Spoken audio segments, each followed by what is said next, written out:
내 아들, 이제 데려갈 거야. 갑작스레 나타난 전 남편의 말. 뭐라고요? 내 아들이잖아. 이제 내가 키울 거야.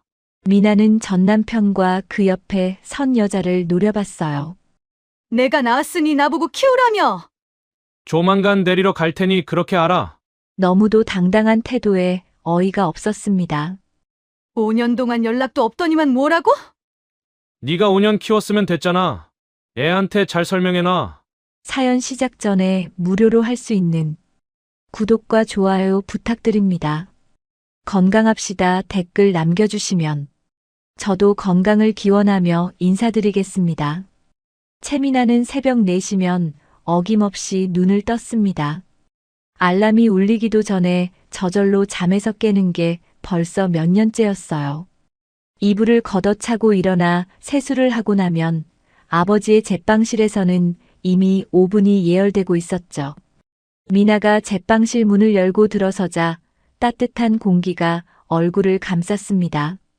밀가루 냄새, 버터 냄새, 그리고 막 구워지기 시작한 빵 냄새가 뒤섞여 코끝을 간지렸어요. 누군가에게는 그저 일터의 냄새였겠지만 미나에게는 세상에서 가장 좋은 향기였습니다. 아버지 최한수는 이미 반죽대 앞에 서 있었습니다. 50이 넘은 나이에도 새벽마다 가장 먼저 제빵실에 나오시는 분이었죠. 미나는 아버지 옆자리에 서서 전날 밤 발효시켜둔 반죽을 꺼냈습니다. 반죽을 치대기 시작하자 손바닥에 익숙한 감촉이 느껴졌습니다. 쫀득하면서도 부드러운 그 느낌이 참 좋았어요. 미나는 반죽을 접고 누르고 다시 접기를 반복했습니다. 그렇게 한참을 치대다 보면 반죽 표면이 아기 피부처럼 매끈해지는데 그 순간이 올 때마다 미나 입가에는 미소가 번졌죠. 아버지는 딸이 반죽하는 모습을 힐끗 보시더니 아무 말 없이 고개만 끄덕이셨습니다. 그게 아버지의 칭찬이었어요. 말수가 적은 분이셨거든요. 수십 년을 빵만 만들어 오신 장인이셨지만 딸에게 잘한다는 말씀을 직접 하신 적은 손에 꼽을 정도였습니다. 그때 제빵실 문이 열리더니 어머니가 들어오셨습니다. 손에는 따뜻한 우유 한 잔이 들려 있었죠. 미나야, 이것 좀 마셔. 새벽부터 빈속에 일하면 안 돼. 엄마, 괜찮아요. 바빠서 나중에 마실게요. 나중은 무슨 나중이야. 지금 당장 마셔. 몸 축내면 안 된다고 몇 번을 말해. 어머니의 잔소리에 미나는 투덜거리면서도 우유를 받아들었습니다. 한 모금 마시자 따뜻한 기운이 목을 타고 내려갔어요. 어머니는 딸이 우유를 다 마시는 것을 확인하고 나서야 주방 쪽으로 돌아가셨습니다. 아침 7시가 되자 가게 문을 열 준비를 시작했습니다. 갓 구운 빵들을 진열대에 하나씩 올리는데 크루아상의 황금빛 겉면이 조명 아래서 윤기나게 빛났습니다. 바게트는 껍질이 바삭하게 갈라져 있었고 식빵은 속이 구름처럼 폭신해 보였어요. 문을 열자마자 단골 손님들이 하나둘 들어오기 시작했습니다. 이 동네에서 20년 넘게 장사를 해온 빵집이니 어린 시절부터 이 집 빵을 먹고 자란 손님들도 많았죠. 한 중년 여성 손님이 진열대 앞에서 빵을 고르다가 말했습니다. 사장님, 오늘 크루아상은 누가 만든 거예요? 아버지가 짧게 대답하셨습니다. 딸이 만들었어요. 손님이 크루아상을 한 입 베어 물더니 눈을 크게 떴습니다. 어머, 진짜요? 딸 솜씨가 사장님 못지않네요. 아니, 어쩌면 더 나을지도 몰라요. 아버지는 아무 말씀 없이 그냥 웃기만 하셨습니다. 하지만 미나는 아버지 입꼬리가 살짝 올라간 것을 놓치지 않았어요. 속으로는 기뻐하고 계신 거였죠. 점심때쯤 오랜 단골인 김 사장이 들어오셨습니다. 이 동네에서 철물점을 하시는 분인데 아버지와는 30년 지기 친구 사이였어요. 김 사장이 빵을 고르시다가 미나를 보며 말씀하셨습니다. 최 사장 이제 미나한테 가게 물려줘도 되겠어. 미나가 아버지 솜씨 다 물려받은 것 같은데. 미나가 손사래를 치며 대답했습니다. 에이, 아직 멀었어요. 아버지한테 배울 게 아직 많은걸요. 그러자 아버지가 옆에서 한마디 하셨습니다. 30살까지 마음 안 바뀌면 가게 하나 내줄 생각이야. 그때까지 빵이 좋으면 말이지. 미나는 깜짝 놀라 아버지를 바라봤습니다. 평소에 그런 말씀을 하신 적이 없으셨거든요. 아빠, 진짜요? 내가 농담하는 거 봤냐? 아버지는 그 말만 남기고 다시 제빵실로 들어가 버리셨습니다. 김 사장이 허허 웃으시며 말씀하셨어요. 최 사장이 저런 말하는 거 처음 보네. 미나야, 아버지가 많이 인정하시나 보다. 그날 저녁 손님이 다 빠지고 미나 혼자 가게 청소를 했습니다. 빗자루로 바닥을 쓸고 진열대 유리를 닦고 의자를 정리했어요. 다 끝내고 나니 가게 안이 고요해졌습니다. 미나는 문득 가게 앞 유리창 앞에 섰습니다. 바깥에는 가로등 불빛이 켜져 있었고 유리창에는 자기 모습이 희미하게 비쳤어요. 미나는 손가락을 들어 유리창에 글씨를 써봤습니다. 채미나 베이커리라고요. 물론 금방 사라지는 글씨였지만 써놓고 보니 가슴이 두근거렸습니다. 언젠가 정말 자기 이름을 건 빵집을 열 수 있을까 하는 생각이 들었죠. 며칠 뒤 오후 가게에 낯선 손님이 들어왔습니다. 30살쯤 되어 보이는 남자였는데 깔끔한 정장을 입고 있었어요. 이 동네에서는 보기 드문 차림이었습니다. 남자는 진열대 앞에 서서 빵을 유심히 살펴봤습니다. 고르는 것이 아니라 관찰하는 것 같은 눈빛이었어요. 미나가 다가가서 물었습니다. 어떤 빵 찾으세요? 이건 누가 만든 건가요? 남자가 가리킨 것은 미나가 새로 개발한 레시피의 모카빵이었습니다. 제가 만들었어요. 남자는 모카빵을 하나 집어들더니 바로 한 입 베어 물었습니다. 그리고는 천천히 씹으며 맛을 음미했어요. 한참을 그렇게 먹더니 고개를 끄덕였습니다. 이건 그냥 빵이 아니라 브랜드가 될 맛이네요. 미나는 무슨 말인가 싶어서 어리둥절했습니다. 남자는 빵값을 계산하고 나가면서 의미심장하게 웃었어요. 뭔가 더 말하고 싶은 게 있는 것 같은 표정이었죠. 남자가 나간 뒤 어머니가 주방에서 나오시며 물으셨습니다. 저 남자 뭐 하는 사람이래? 몰라요. 처음 보는 사람인데요. 뭔가 이상하네. 빵을 먹으면서 무슨 브랜드 어쩌고 하더라. 미나도 이상하다고 생각했지만 그냥 특이한 손님이려니 하고 넘겼습니다. 그런데 며칠 뒤 그 남자가 다시 나타났습니다. 이번에는 빵을 사러 온 것이 아니었어요. 저 제안 드릴 게 있어서 다시 왔습니다. 남자는 자신을 김동균이라고 소개했습니다. 그리고는 미나에게 함께 제과점을 열자고 제안했어요.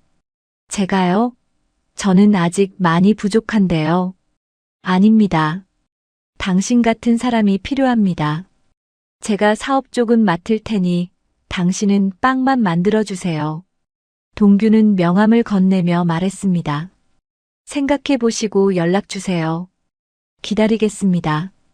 그리고는 한마디를 더 덧붙였어요.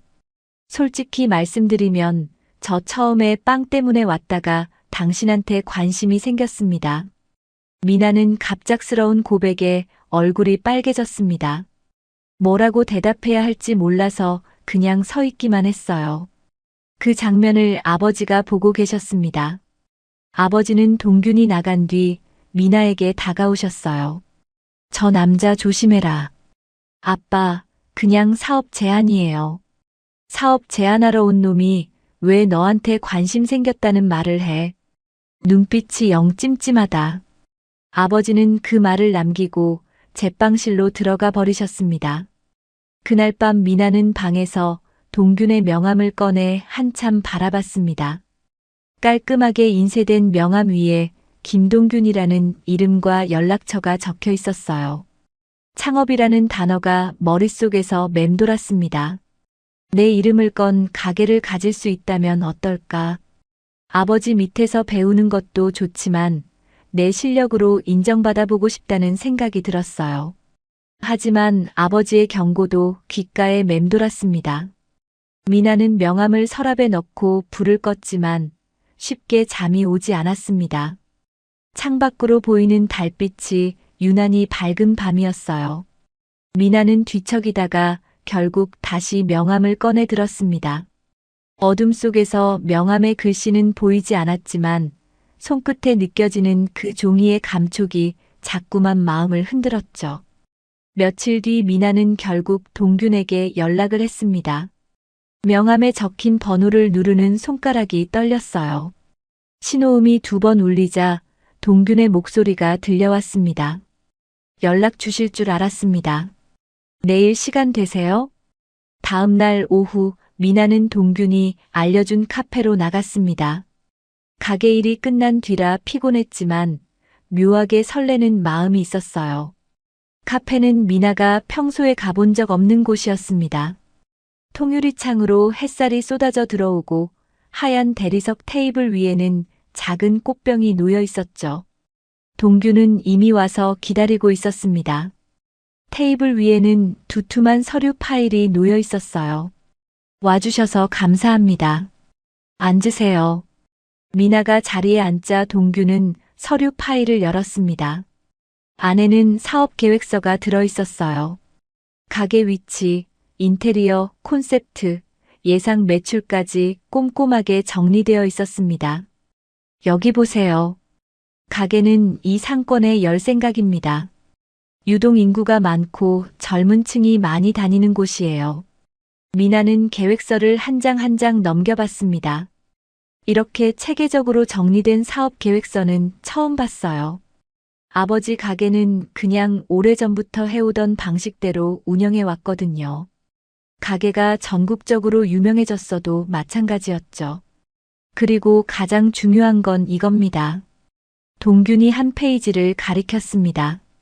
가게 메뉴는 전부 당신 레시피로 채울 겁니다. 당신이 만들고 싶은 빵을 마음껏 만들어요. 저는 경영만 맡을 테니까요. 미나는 그 말에 심장이 뛰었습니다. 아버지 가게에서는 늘 아버지의 레시피를 따라야 했어요. 새로운 빵을 만들어 보고 싶어도 아버지가 허락해 주셔야 했죠. 그런데 이 사람은 처음부터 미나의 레시피로 가게를 채우겠다고 했습니다. 왜 저예요? 유명한 제빵사도 많을 텐데. 유명한 사람은 필요 없습니다. 진짜 실력 있는 사람이 필요해요. 그날 당신이 만든 모카빵 먹어보고 확신했습니다. 당신 빵에는 뭔가 특별한 게 있어요. 미나는 어떻게 대답해야 할지 몰랐습니다. 이렇게 자신의 실력을 인정해주는 사람은 처음이었거든요. 아버지는 늘 묵묵히 지켜보기만 하셨지 직접 칭찬하신 적이 없었어요.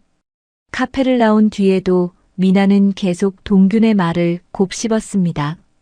그날 저녁 미나는 오랜 친구를 만났어요. 고등학교 때부터 알고 지낸 친구였는데 미나의 표정이 평소와 다르다는 걸 금방 알아챘습니다. 무슨 일 있어? 얼굴이 달라 보여. 미나는 동균 이야기를 털어놓았습니다. 창업 제안도 레시피 이야기도 그리고 자신에게 관심이 있다던 말까지요. 나를 인정해주는 사람이 처음이야. 아빠 가게에서는 늘 아빠 딸이잖아. 그런데 이 사람은 나를 보고 같이 하자고 하는 거야. 친구는 잠시 생각하더니 물었습니다. 근데 그 사람 뭐 하는 사람인데? 믿을만해? 미나는 그 질문에 선뜻 대답하지 못했습니다. 사실 동균에 대해 아는 게 별로 없었거든요. 사업가 집안이라는 것, 제과점을 열고 싶어 한다는 것 정도만 알았어요. 집에 돌아오니 부모님이 거실에 앉아 계셨습니다. 평소와 다른 분위기였어요.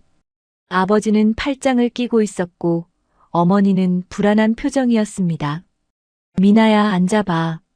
아버지의 목소리가 무거웠습니다.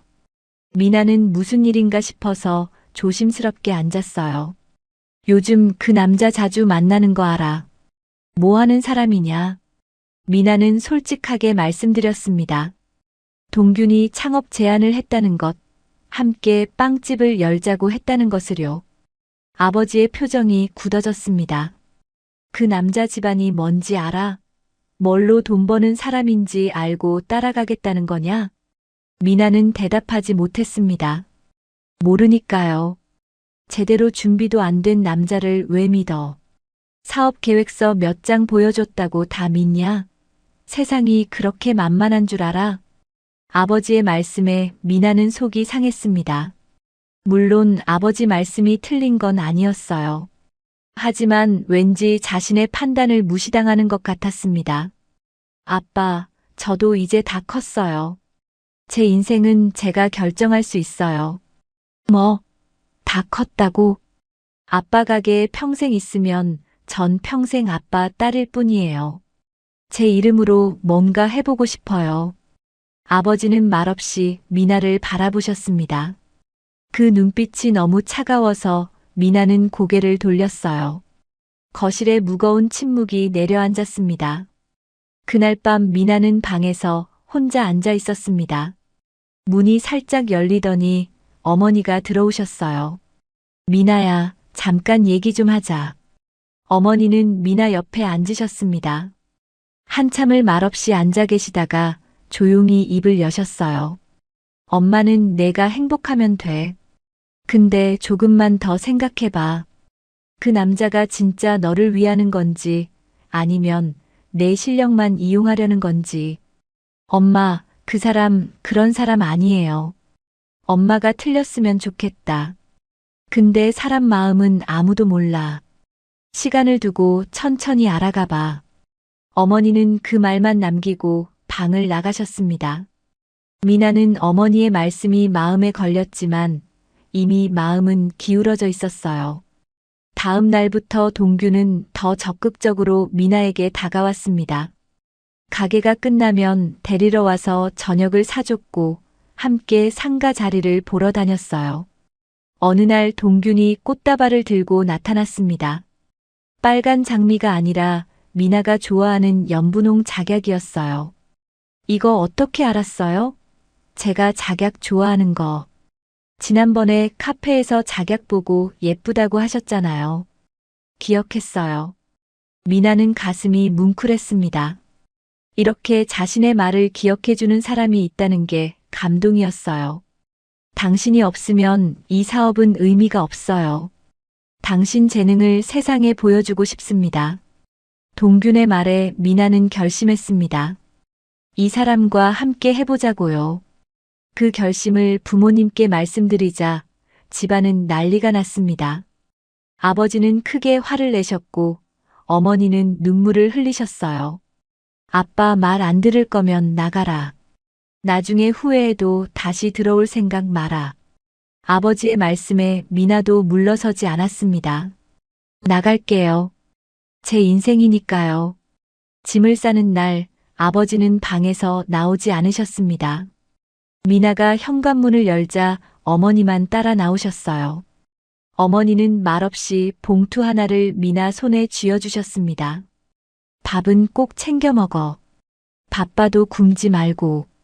미나는 어머니를 안아드리고 싶었지만 눈물이 날 것 같아서 그냥 고개만 숙였습니다. 그리고 뒤도 돌아보지 않고 집을 나섰어요. 그리고 동균의 집으로 들어갔습니다. 결혼식도 없이 웨딩 촬영도 없이 미나는 그렇게 동균과 부부가 되었어요. 2달 뒤 작은 상가에 새 빵집이 문을 열었습니다. 간판에는 베이커리 데이라고 적혀 있었어요. 동균이 지은 이름이었죠. 매일 빵을 만드니 베이커리 데이라고 하자는 거였어요. 오픈 첫날 손님이 거의 없었습니다. 미나는 진열대에 빵을 올려놓고 문 앞만 바라봤어요. 시간이 지나도 사람이 들어오지 않았습니다. 괜찮아. 시작이 다 그렇지. 우리 빵 맛있으니까 금방 입소문 날 거야. 동균이 미나의 어깨를 두드리며 위로했습니다. 미나는 그 말을 믿고 싶었어요. 일주일이 지나자 상황이 달라지기 시작했습니다. 근처 직장인들이 하나둘 찾아오기 시작했고, 미나의 빵을 먹어본 사람들이 인터넷에 후기를 올렸어요. 부드러운 식감과 정성이 느껴지는 맛이라는 평가가 쏟아졌습니다. 한 달이 지나자 가게 앞에 줄이 서기 시작했습니다. 미나는 새벽부터 밤까지 빵을 만들었어요. 힘들었지만 행복했습니다. 손님들이 자신의 빵을 맛있게 먹는 모습을 볼 때마다 보람을 느꼈거든요. 어느 날 저녁 가게 문을 닫고 동균과 함께 정리를 했습니다. 다 끝내고 나니 밤이 깊어 있었어요. 두 사람은 가게 앞 벤치에 나란히 앉았습니다. 멀리 도시의 야경이 반짝이고 있었죠. 우리 잘 될 거야. 아니, 꼭 크게 성공할 거야. 나만 믿어, 미나야. 동균이 미나의 손을 잡았습니다. 따뜻한 손이었어요. 미나는 그 손을 꼭 잡으며 고개를 끄덕였습니다. 이 사람과 함께라면 뭐든 할 수 있을 것 같았어요. 그때는 정말 그렇게 믿었습니다. 가게가 자리를 잡아가던 무렵이었습니다. 미나는 요즘 들어 몸이 이상하다는 걸 느꼈어요. 아침마다 속이 울렁거리고 평소에 좋아하던 버터 냄새가 갑자기 역겹게 느껴졌습니다. 설마 하는 마음에 약국에서 임신 테스트기를 사왔죠. 두 줄이 나타났습니다. 미나는 한참 동안 그 두 줄을 바라봤어요. 믿기지 않았습니다. 다음 날 병원에 가서 정확한 검사를 받았습니다. 의사 선생님이 초음파 화면을 보여주시며 말씀하셨어요. 축하드려요. 임신 8주 차입니다. 아기 심장 소리 들려드릴까요? 작은 화면에서 콩닥콩닥 심장 뛰는 소리가 들려왔습니다. 미나는 그 소리를 듣는 순간 눈물이 핑 돌았어요. 아직 콩알만한 크기인데 이렇게 힘차게 심장이 뛰고 있다니요. 병원을 나오면서 미나는 초음파 사진을 꼭 쥐었습니다. 흐릿한 사진이었지만 세상에서 가장 소중한 사진 같았어요. 그날 저녁 미나는 남편에게 임신 소식을 전했습니다. 동규는 처음에 놀란 표정을 지었어요. 진짜? 우리 아이라고? 응, 8주래. 여기 봐요. 이게 우리 아기야. 미나가 초음파 사진을 보여주자 동균도 웃었습니다. 하지만 그 웃음이 오래가지 않았어요. 잠시 후 동균의 표정이 어두워졌습니다. 근데 지금 가게가 한창 자리 잡을 때인데 당신이 빠지면 어떡하지? 미나는 그 말에 가슴이 철렁했습니다. 아기 소식에 기뻐할 줄 알았는데 남편은 가게 걱정부터 했거든요. 그래도 어떡해요? 생긴걸요. 아니, 그러니까 애는 조금 더 안정되고 나서 낳아도 되지 않아? 미나는 그 말을 듣고 아무 대답도 하지 못했습니다. 설마 지우라는 말인가 싶었어요. 하지만 차마 그 말을 입 밖으로 꺼내지 못했습니다. 동균도 더 이상 말하지 않았고 그날 밤 두 사람 사이에는 어색한 침묵이 흘렀죠. 임신 초기부터 입덧이 심하게 왔습니다. 미나는 아침마다 화장실로 달려가야 했어요. 특히 오븐에서 나는 열기와 버터 굽는 냄새를 맡으면 참을 수가 없었습니다. 평생 좋아하던 빵 냄새가 이제는 고역이 되어버렸어요. 그래도 미나는 가게에 나갔습니다. 손님들이 기다리고 있으니까요. 하지만 반죽을 치대다가도 갑자기 속이 올라와서 화장실로 뛰어가야 했습니다. 어느 날은 손님이 줄을 서 있는데 미나가 화장실에서 나오지 못했어요. 한참을 구토하고 나서야 겨우 나왔는데 손님 몇 명이 이미 가버린 뒤였습니다. 동균이 불만스러운 표정으로 말했어요.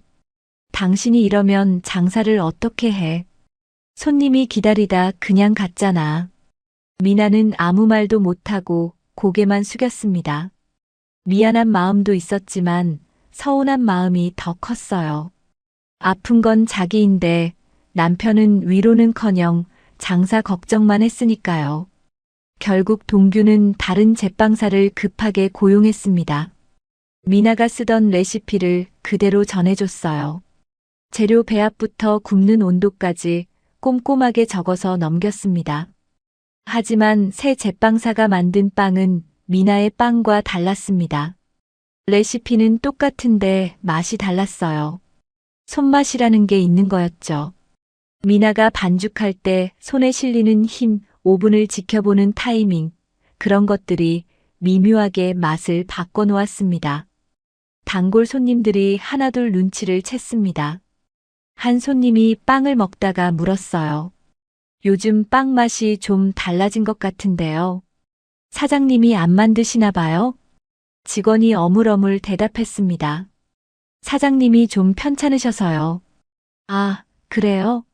빨리 나으셨으면 좋겠네요. 사장님 손맛이 그립습니다. 그런 말을 전해 들을 때마다 미나는 마음이 아팠습니다. 가게에 나가고 싶었지만 몸이 따라주지 않았어요. 매출이 눈에 띄게 떨어지기 시작했습니다. 동규는 하루가 다르게 예민해졌어요. 집에 들어오면 한숨부터 쉬었고 미나와 눈도 잘 마주치지 않았습니다. 어느 날 저녁 동균이 참다 못해 말을 꺼냈습니다. 왜 하필 지금 임신이야? 가게가 이 모양인데. 미나는 그 말에 너무 놀라서 남편 얼굴을 바라봤습니다. 지금 그게 무슨 말이에요? 우리 아이잖아요. 아이가 중요한 거 알아. 근데 현실도 봐야 할 거 아니야. 매출이 반 토막이 났어. 미나는 할 말을 잃었습니다.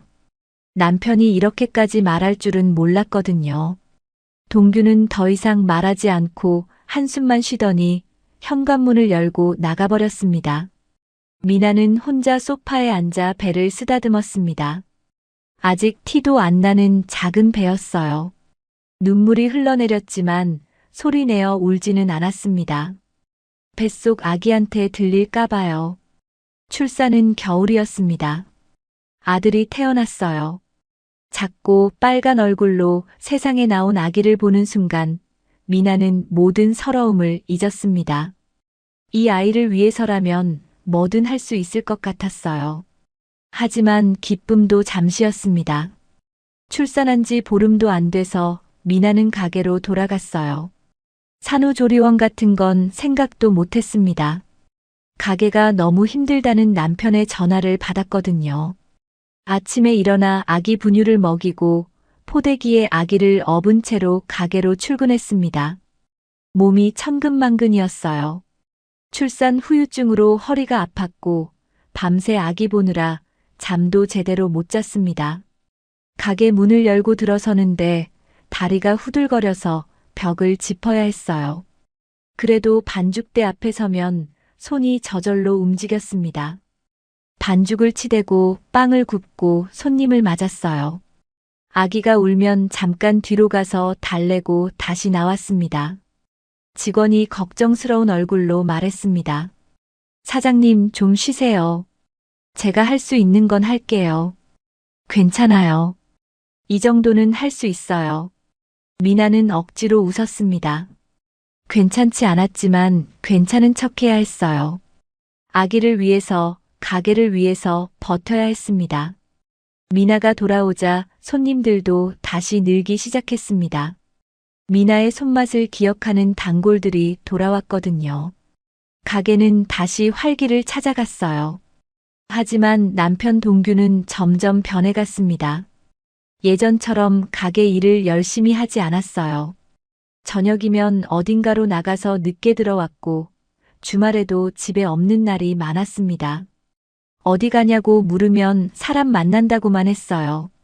미나는 혼자서 아기를 돌보고 가게를 운영해야 했습니다.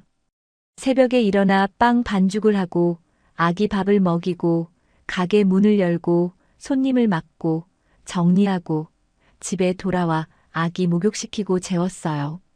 하루가 어떻게 가는지 모를 정도로 바빴습니다. 그날도 미나는 늦은 밤에야 아기를 재웠습니다. 남편은 아직 들어오지 않았어요. 미나는 혼자 식탁에 앉았습니다. 저녁을 먹을 시간도 없이 일만 했더니 배가 고팠어요. 냉장고를 열어보니 아침에 해둔 밥이 있었습니다.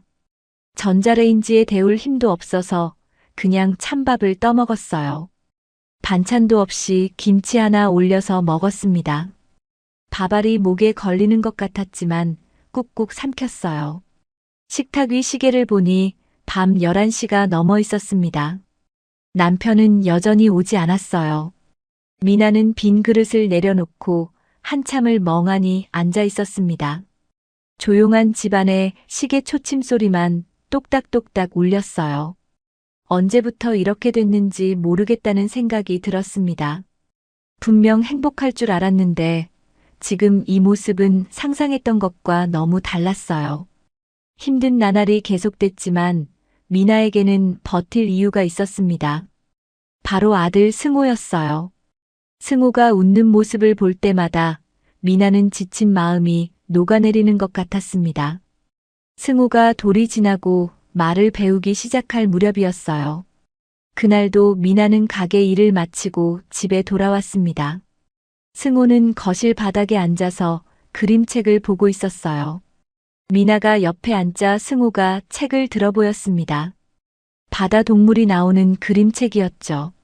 승호가 손가락으로 한 그림을 콕콕 찍었습니다. 커다란 파란 고래 그림이었어요. 그리고 입을 열었습니다. 고래. 미나는 귀를 의심했습니다. 지금 뭐라고 한 거지? 승호가 다시 말했어요. 고래, 고래. 미나는 그 순간 눈물이 핑 돌았습니다. 아직 말을 잘 못하던 아이가 처음으로 또렷하게 단어를 말한 거였어요. 미나는 승호를 꼭 안아주었습니다. 우리 승호 고래 좋아해? 고래 좋아? 승호가 고개를 끄덕이며 웃었습니다. 그 웃음이 어찌나 예쁘던지요. 미나는 이 순간을 평생 잊지 못할 것 같았어요. 그날 밤 미나는 잠자리에 누워서도 승호 생각만 했습니다. 고래를 좋아하는 아들을 위해 뭔가 특별한 걸 해주고 싶었어요. 그러다 문득 아이디어가 떠올랐습니다. 고래 모양 빵을 만들어주면 어떨까 하고요. 다음 날 미나는 인터넷을 뒤져서 잭과 몰드를 주문 제작해주는 공장을 찾았습니다. 직접 디자인한 고래 모양을 보내고 마들렌 몰드를 주문했어요. 비용이 꽤 들었지만 아깝지 않았습니다. 일주일 뒤 택배가 도착했습니다. 미나는 상자를 열어보고 감탄했어요. 생각했던 것보다 훨씬 예쁜 고래 모양 몰드가 들어있었거든요. 귀여운 고래가 꼬리를 살짝 든 모습이었습니다. 승호야, 이리 와봐. 엄마가 뭐 보여줄게. 승호가 뒤뚱뒤뚱 걸어왔습니다. 미나가 몰드를 보여주자 승호의 눈이 반짝였어요. 고래. 응, 고래야. 엄마가 이걸로 승호만을 위한 빵 만들어줄게. 엄마 고래 마들렌 세상에서 제일 맛있을 거야. 승호가 좋아서 손뼉을 쳤습니다. 미나는 그 모습을 보며 행복하게 웃었어요.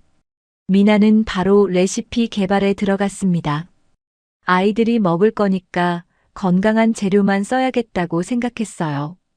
백설탕 대신 비정제 설탕을 쓰고 버터는 좋은 걸로 골랐습니다. 밀가루도 유기농 제품으로 바꿨어요. 처음 만든 마들렌은 모양이 예쁘게 안 나왔습니다. 반죽 농도를 조절하고 굽는 온도를 바꾸고 몇 번이고 시도했어요. 실패한 마들렌은 승호 간식이 됐습니다. 승호는 모양이 이상해도 맛있다며 잘 먹었어요. 일주일쯤 지나서야 만족스러운 마들렌이 나왔습니다. 고래 모양이 선명하게 나왔고 겉은 바삭하고 속은 촉촉했어요. 미나는 가게 메뉴에 고래 마들렌을 추가했습니다. 반응은 폭발적이었습니다. 아이를 데리고 오는 엄마들이 고래 마들렌을 보고 환호했어요. 아이들은 귀여운 고래 모양에 좋아했고 엄마들은 건강한 재료를 쓴다는 점에 만족했습니다. 이거 정말 예뻐요. 아이가 너무 좋아해요. 건강한 재료로 만드셨다고요? 마음 놓고 먹일 수 있겠네요. 손님들의 칭찬이 이어졌습니다. 고래 마들렌을 찍은 사진이 인터넷에 올라가기 시작했어요. 귀여운 모양 덕분에 금방 화제가 됐습니다. 일부러 멀리서 찾아오는 손님들도 생겼어요. 인터넷에서 보고 일부러 왔어요. 정말 이렇게 예쁜 마들렌은 처음 봐요. 고래 마들렌은 어느새 가게의 대표 메뉴가 되었습니다. 미나는 뿌듯했어요. 승호를 위해 만든 빵이 이렇게 많은 사람들에게 사랑받다니요. 그런데 어느 날 이상한 일이 생겼습니다. 미나가 점심시간에 잠깐 가게를 비운 사이 옆에 있는 카페 앞을 지나가게 됐어요. 무심코 카페 진열장을 봤는데 미나는 그 자리에 멈춰 섰습니다. 진열장 안에 고래 모양 마들렌이 놓여 있었거든요. 미나가 만든 것과 똑같은 모양이었습니다. 처음에는 눈을 의심했어요. 비슷한 거겠지, 같은 건 아니겠지 하고 생각했습니다. 하지만 아무리 봐도 똑같았어요. 고래가 꼬리를 살짝 든 그 특유의 모양까지요. 미나는 손님인 척 카페 안으로 들어갔습니다. 진열장 앞에 서서 마들렌을 가리켰어요. 이거 하나 주세요. 직원이 마들렌을 포장해줬습니다. 미나는 카페를 나와 골목 한편에 섰습니다. 떨리는 손으로 포장을 뜯고 마들렌을 한 입 베어 물었어요. 그리고 씹던 동작을 멈췄습니다. 이건 자신의 레시피였어요. 비정제 설탕 특유의 깊은 단맛, 유기농 밀가루의 고소함, 버터의 풍미까지 전부 똑같았습니다. 우연히 비슷하게 만들어진 게 아니었어요. 누군가 자신의 레시피를 그대로 가져간 거였습니다. 집에 돌아온 미나는 남편에게 따졌습니다. 당신 옆 카페에서 고래 마들렌 파는 거 알아요? 동균이 고개를 돌렸습니다. 응, 알지. 알아요? 우리 대표 메뉴를 왜 옆 가게에서 팔아요? 동균은 대수롭지 않은 표정으로 대답했어요. 아, 그거. 카페 사장이 커피랑 같이 팔 디저트 알아본다길래 몇 개 가져다 줬어. 상권이 살아야 우리도 사는 거잖아. 미나는 그 말에 할 말을 잃었습니다.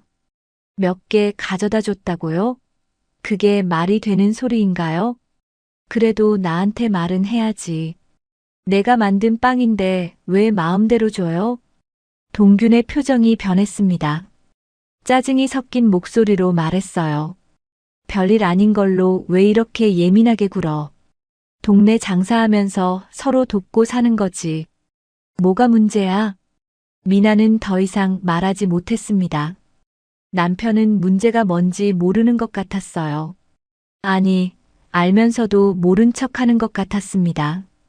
그 뒤로도 카페에서는 계속 고래 마들렌을 팔았습니다. 그것도 미나네 가게보다 싼 가격으로요.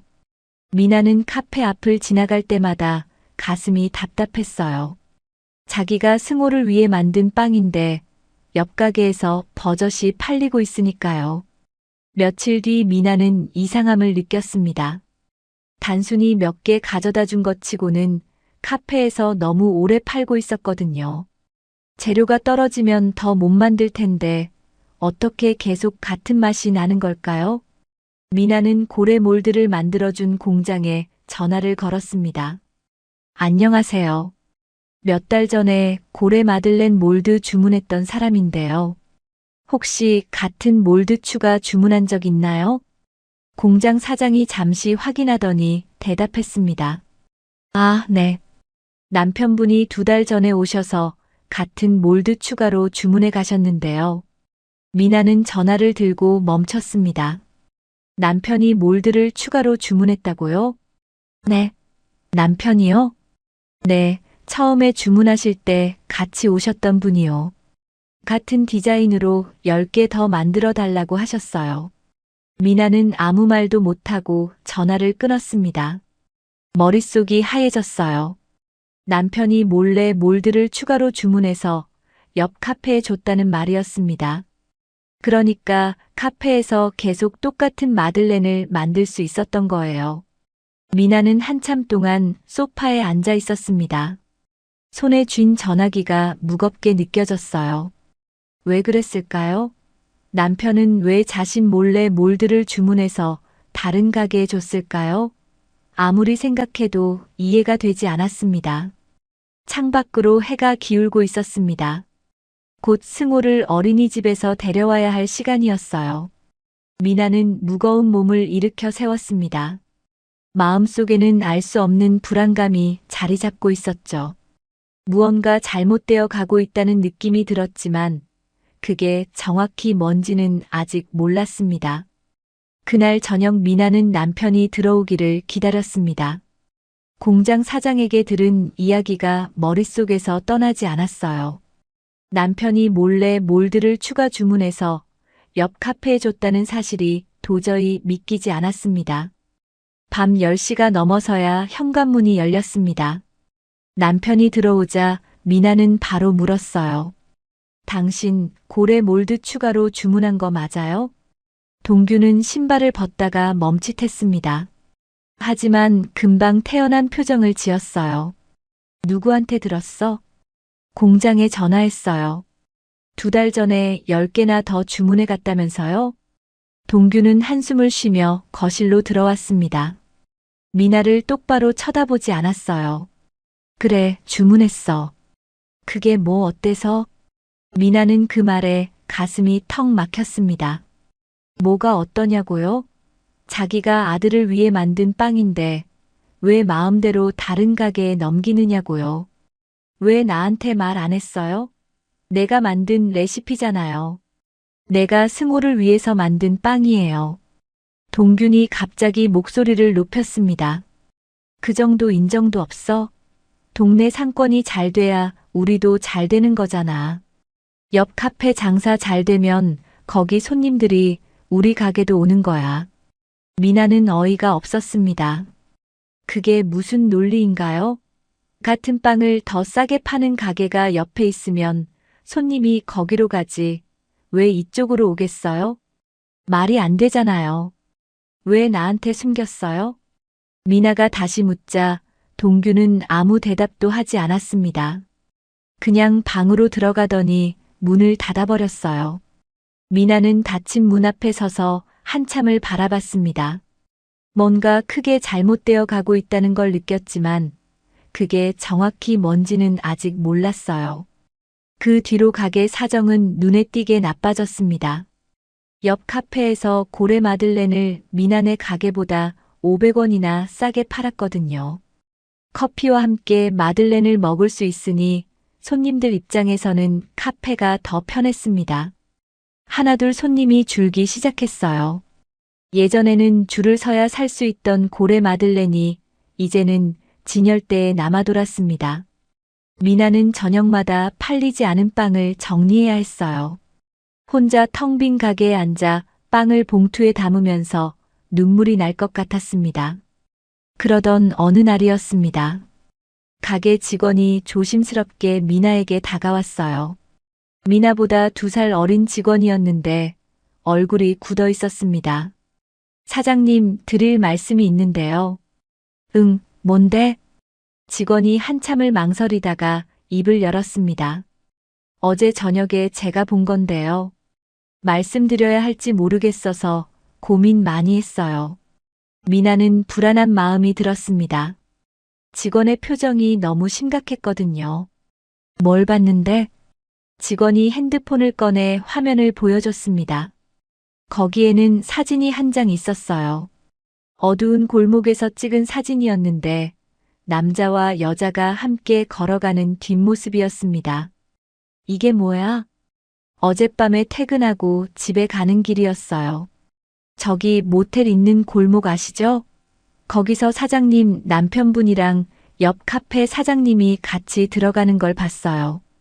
미나는 그 말에 머리가 멍해졌습니다. 직원이 말을 이었어요. 저도 처음엔 잘못 본 줄 알았어요. 근데 분명히 사장님 남편분이었어요. 사진 찍어뒀는데 혹시나 해서요. 미나는 사진을 다시 봤습니다.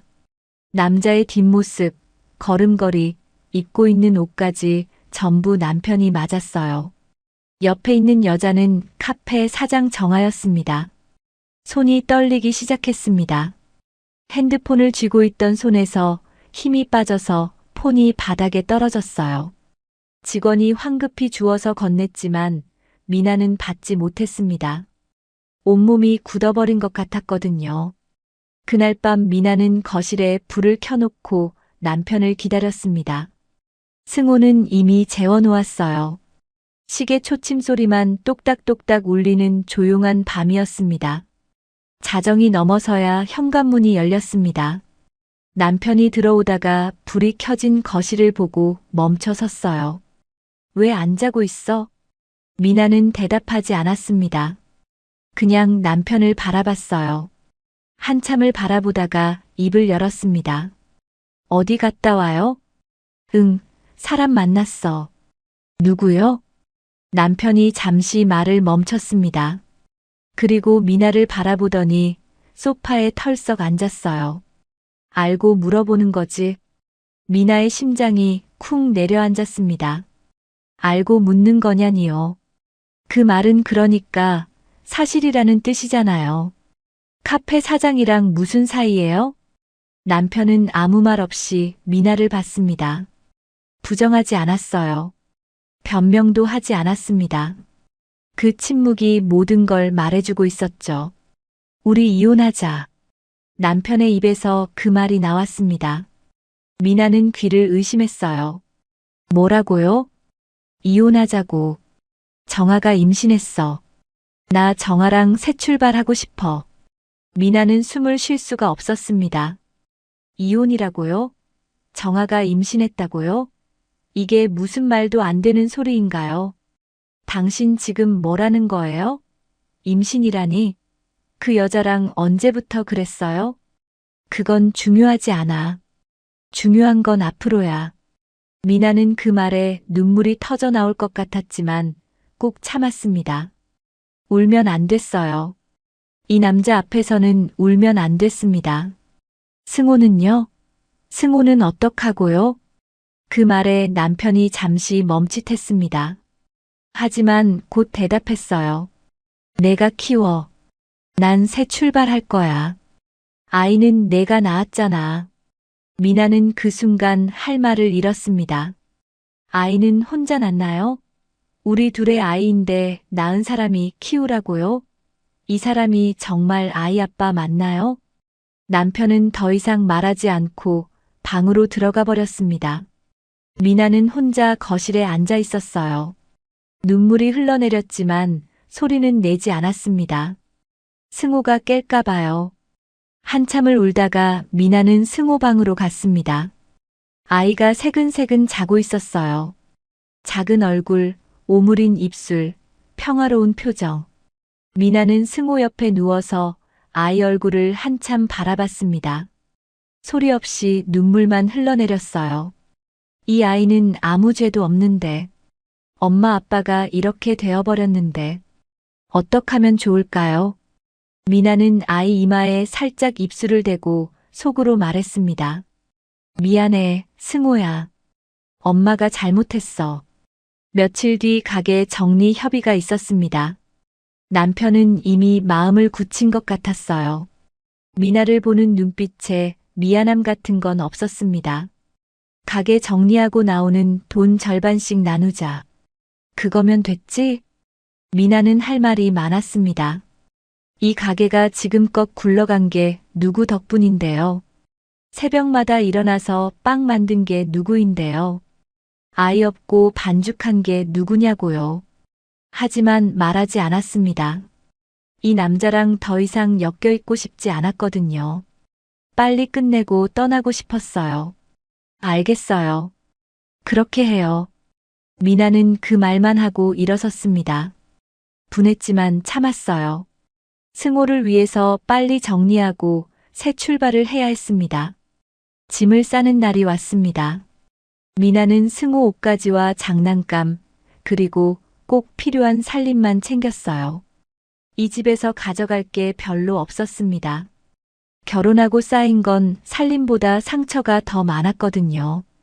승호가 엄마 옆에서 물었습니다. 엄마, 우리 어디 가? 응, 새 집으로 가는 거야. 엄마랑 승호랑 둘이 살 거야. 아빠는? 미나는 그 말에 가슴이 아팠습니다. 아이에게 뭐라고 말해야 할까요? 아빠는 따로 살아. 이제 엄마랑 승호랑 둘이야. 승호는 이해했는지 못했는지 그냥 고개만 끄덕였어요. 미나는 아이 손을 잡고 현관문을 열었습니다. 뒤를 돌아보지 않았어요. 이 집에서의 시간은 이제 끝이었습니다. 밖으로 나오니 해가 지고 있었습니다. 주황빛 노을이 하늘을 물들이고 있었어요. 미나는 승호 손을 꼭 잡고 걸었습니다. 어디로 가야 할지 아직 정하지 못했지만 일단 이 동네를 떠나야 한다고 생각했어요. 엄마와 아이 단둘이 걷는 길이 멀게만 느껴졌습니다. 하지만 미나는 걸음을 멈추지 않았어요. 이 아이를 위해서라면 뭐든 할 수 있었으니까요. 낯선 길이었지만 그래도 앞으로 가야 했습니다. 미나와 승호가 도착한 곳은 전에 살던 동네에서 한참 떨어진 작은 아파트 단지였습니다. 오래된 건물이었지만 깨끗하게 관리되어 있었어요. 미나가 구할 수 있는 가장 저렴한 집이었습니다. 엘리베이터가 없어서 계단으로 올라가야 했어요. 미나는 캐리어를 끌고 승호 손을 잡고 4층까지 올라갔습니다. 숨이 찼지만 멈추지 않았어요. 현관문을 열자 작은 방 2개짜리 집이 나왔습니다. 이전 집에 비하면 절반도 안 되는 크기였어요. 하지만 미나는 오히려 마음이 놓였습니다. 이제 이 작은 공간이 둘만의 새 시작이 될 테니까요. 승호가 집 안을 둘러보며 물었습니다. 엄마, 여기가 우리 집이야? 응, 이제부터 여기가 우리 집이야. 엄마랑 승호랑 둘이 사는 거야. 승호는 방 이곳저곳을 돌아다니다가 창문 앞에 섰습니다. 창밖으로 작은 놀이터가 보였어요. 엄마, 저기 미끄럼틀 있어. 그래, 내일 가서 놀자. 승호가 좋아서 손뼉을 쳤습니다. 아이의 그 웃음이 미나에게는 가장 큰 위로였어요. 이사하고 한 달 뒤, 미나는 새 동네에서 작은 가게를 열었습니다. 크지 않은 상가 한 칸이었어요. 보증금과 월세가 저렴한 편이었지만 미나에게는 그마저도 빠듯했습니다. 이혼하면서 받은 돈 대부분을 가게에 쏟아부었거든요. 가게 이름을 뭘로 할지 고민하다가 승호에게 물었습니다. 승호야, 엄마 가게 이름 뭐가 좋을까? 승호가 잠시 생각하더니 말했어요. 승호네 빵집. 미나는 웃었습니다. 그래, 이 가게는 승호를 위한 가게니까요. 좋아, 그럼 승호네 베이커리로 하자. 간판을 달던 날, 미나는 한참 동안 그 간판을 바라봤습니다. 예전에 아버지 가게 유리창에 손가락으로 썼던 채미나 베이커리와는 다른 이름이었지만 이 이름이 더 좋았어요. 승호가 있으니까요. 오픈 첫날, 미나는 새벽부터 일어나 빵을 구웠습니다. 고래 마들렌도 만들었어요. 이번에는 몰드를 새로 주문해서 디자인을 조금 바꿨습니다. 예전 것과 비슷하지만 꼬리 모양이 살짝 달랐어요. 아침 9시에 문을 열었습니다. 그런데 손님이 오지 않았어요. 1시간이 지나도 2시간이 지나도 아무도 들어오지 않았습니다. 낯선 동네에 새로 생긴 가게니까 당연한 일이었지만 미나는 점점 불안해졌어요. 그때 승우가 진열대 앞에 서서 말했습니다. 엄마, 왜 아무도 안 와? 아직 우리 가게를 모르나 봐. 조금 기다려야 해. 근데 엄마 빵 맛있는데 왜 안 먹어? 그 말에 미나는 웃음이 났습니다. 아이의 순수한 말이 뭉친 가슴을 풀어줬어요. 그래, 맛있지? 맛있으니까 곧 사람들이 올 거야. 첫 주는 힘들었습니다. 하루에 손님이 서너 명밖에 없는 날도 있었어요. 미나는 남은 빵을 들고 동네를 돌아다니며 시식을 나눠주기도 했습니다. 창피한 마음도 있었지만 어쩔 수 없었어요. 알려야 손님이 오니까요. 전환점이 된 건 근처 어린이집 원장을 만나면서였습니다. 미나가 시식용 빵을 들고 어린이집에 찾아갔어요. 원장이 고래 마들렌을 보더니 눈을 크게 떴습니다. 어머, 이거 너무 귀엽다. 아이들이 좋아하겠네요. 건강한 재료로만 만들었어요. 아이들 간식으로 좋을 거예요. 원장이 마들렌을 한 입 먹어보더니 고개를 끄덕였습니다. 맛도 좋네요. 우리 어린이집 간식으로 납품해 주실 수 있어요? 미나는 그 말에 너무 기뻐서 몇 번이나 고개를 숙였습니다. 드디어 첫 납품 계약이 성사된 거였어요. 어린이집 아이들이 고래 마들렌을 먹기 시작하면서 입소문이 퍼졌습니다. 아이들이 집에 가서 엄마한테 고래빵 이야기를 했거든요. 엄마들이 하나둘 가게를 찾아오기 시작했어요. 우리 아이가 고래빵 먹고 싶다고 난리예요. 여기서 파는 거죠? 몇 달이 지나자 가게가 자리를 잡았습니다. 어린이집 원장이 찾아와서 말했어요. 사장님, 아이들이 이 빵만 찾아요. 납품량 좀 늘려주실 수 있어요? 미나는 기꺼이 승낙했습니다. 바빠지는 건 힘들었지만 행복한 바쁨이었어요. 승혼의 베이커리는 동네 엄마들 사이에서 유명한 가게가 되었습니다. 아이에게 안심하고 먹일 수 있는 빵집으로 소문이 났거든요. 단골이 하나둘 늘어났어요. 어느 날 단골 엄마 한 분이 빵을 사면서 물었습니다. 사장님, 혼자 아이 키우시는 거예요? 미나는 잠시 멈칫했습니다. 그리고 웃으며 대답했어요. 네, 둘이 살아요. 와, 대단하시다. 가게도 하시면서 아이도 키우시고 정말 존경스러워요. 미나는 쓸쓸하게 웃었습니다. 대단한 게 아니에요. 그냥 해야 하니까 하는 거예요. 승호밖에 없으니까요. 승호는 어린이집에서 잘 지냈습니다. 친구들과 잘 어울렸고 선생님들께 사랑을 받았어요. 엄마가 만든 고래 마들렌 덕분에 인기도 많았죠.